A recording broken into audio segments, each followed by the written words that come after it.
बस मेरी सबसे यही है सरकार से, यहाँ की भी सरकार से और सऊदी की भी सरकार से, कि किसी भी तरीके से मेरा आदमी को छुड़वा के भेज दो।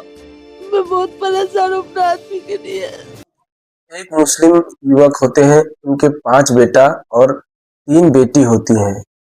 वह अपने गांव में कमा रहे होते हैं, लेकिन गांव की कमाई से उनके परिवार का भरण पोषण नहीं होता, यानी आर्थिक जरूरतें पूरा नहीं होती यहाँ की कमाई पर। तो उनके दोस्त लोग और परिवार के लोग सलाह देते हैं क्यों ना तुम विदेश चले जाओ, वहां पर अच्छी इनकम होगी और तुम्हारे परिवार का भरण पोषण होगा, आर्थिक स्थिति सुधर जाएगी।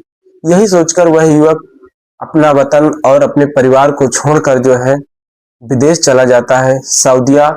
और वहां पर वह जो ड्राइवरी का काम करता है, लेकिन ड्राइवरी करते हुए उससे एक ऐसी चूक हो जाती है दोस्तों, चूक कहें या ऊपर वाले की ऐसी देन कहें, जो उसके साथ हादसा होता है, वह उसके परिवार और उस पर दुखों का पहाड़ लेकर टूट पड़ता है। आइए दोस्तों, इस वीडियो के माध्यम से इस पूरी कहानी को समझते हैं। नमस्कार दोस्तों, कहानी की यात्रा 25 चैनल में आप सभी लोगों का स्वागत है। आज हम आपको जो कहानी सुनाने जा रहे हैं, यह उत्तर प्रदेश का एक जिला होता है जिसे बुलंदशहर के नाम से जानते हैं। और बुलंदशहर कोतवाली क्षेत्र का एक गांव होता है जिसे लोग गंगेरुआ के नाम से जानते हैं। यहाँ के रहने वाले एक अब्दुल हमीद होते हैं। अब्दुल हमीद जो होते हैं, अपने गंगेरुआ में एक मोबाइल की दुकान करते हैं, यानी मोबाइल का काम करते हैं। दुकान जो है उनकी अच्छी खासी चलती नहीं है। इस वजह से इनके परिवार, जो इनका परिवार होता है, लंबा होता है। इनके 5 बेटा और 3 बेटी, पत्नी होती है और स्वयं होते हैं। तो इनके परिवार का भरण पोषण उस दुकान से नहीं हो पाता। तो यह सोचते हैं क्यों ना इस धंधे को बदल दिया जाए और हम दूसरा धंधा करें, ताकि हो सकता है उस धंधे से हमारी अच्छी इनकम हो और परिवार की आर्थिक स्थिति सुधर जाए।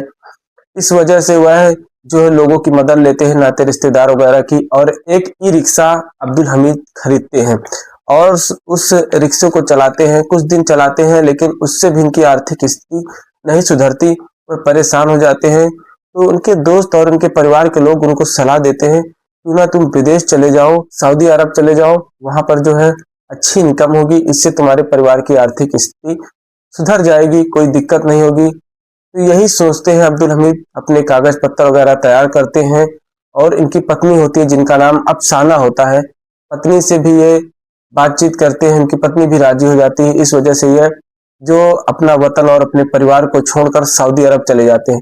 वहां पर दोस्तों इनको जो है एक टैंकर जो होता है, यानी ट्रक होता है, ट्रक के पीछे जो कैप्सूल नुमा जो ट्रक होते हैं, जिनमें पीछे कैप्सूल, सीमेंट, तरल पदार्थ वगैरह लद कर आते हैं, वहां पर इनको, क्योंकि ड्राइवरी जानते थे, तो ड्राइवरी में इनको वही टैंकर चलाने को मिलता है। टैंकर चलाते हैं, 2-3 महीने 4 महीने शुरू के अच्छे बीतते हैं। और यहाँ से कुछ पैसा जो दूसरों से लेकर, साहूकार वगैरह से गए थे, तो ये अपना कुछ पैसा जो अपने परिवार को भिजवाते थे, बाकी पैसा साहूकारों को भिजवा देते थे।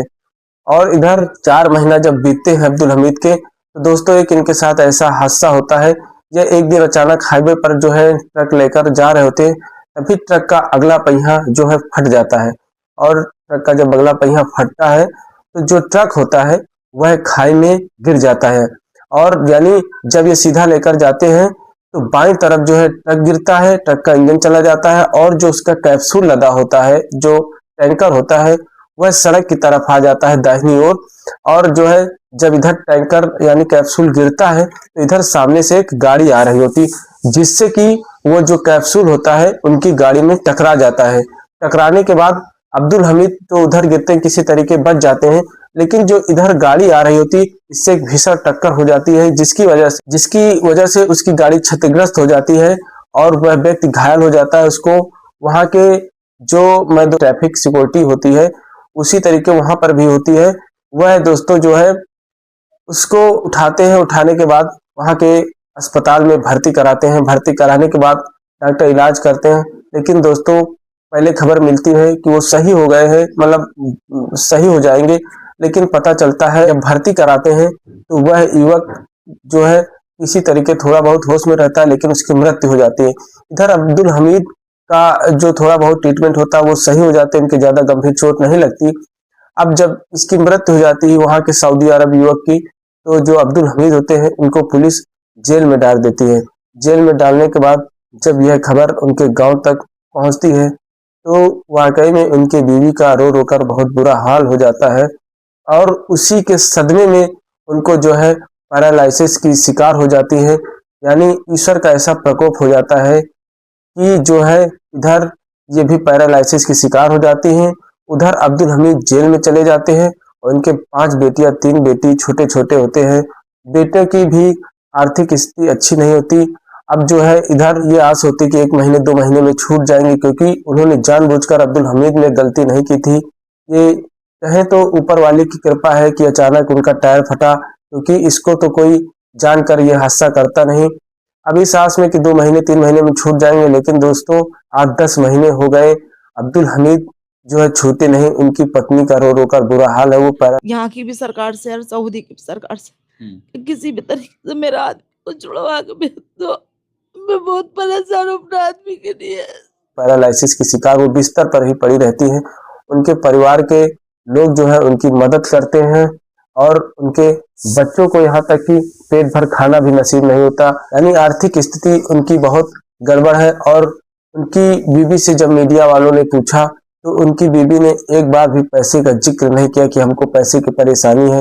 दोस्तों वो अधिकतर बिस्तर पर रहती है, चल नहीं पाती और वह सरकार से यही गुहार लगा रही है। यहाँ तक दिल्ली विदेश मंत्रालय भी गई, लेकिन वहां पर उनका कहना है कि हमारी किसी ने सुना नहीं, हमको मतलब विदेश मंत्रालय अंदर जाकर मिलने भी नहीं दिया। तो सरकार को कहीं ना कहीं इस पर सोचना चाहिए और अब्दुल हमीद की जो है सरकार को मदद करना चाहिए, क्योंकि उनके 5 बेटा 3 बेटियां हैं और बेबी है।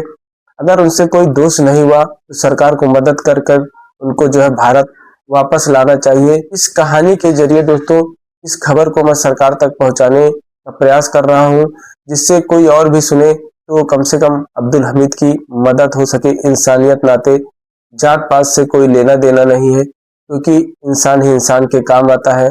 जिस परेशानी में अब्दुल हमीद फंसे हैं, शायद ईश्वर न करे कोई और भी किसी के साथ भी ऐसा हादसा हो सकता है। आज की कहानी में बस इतना ही दोस्तों, धन्यवाद।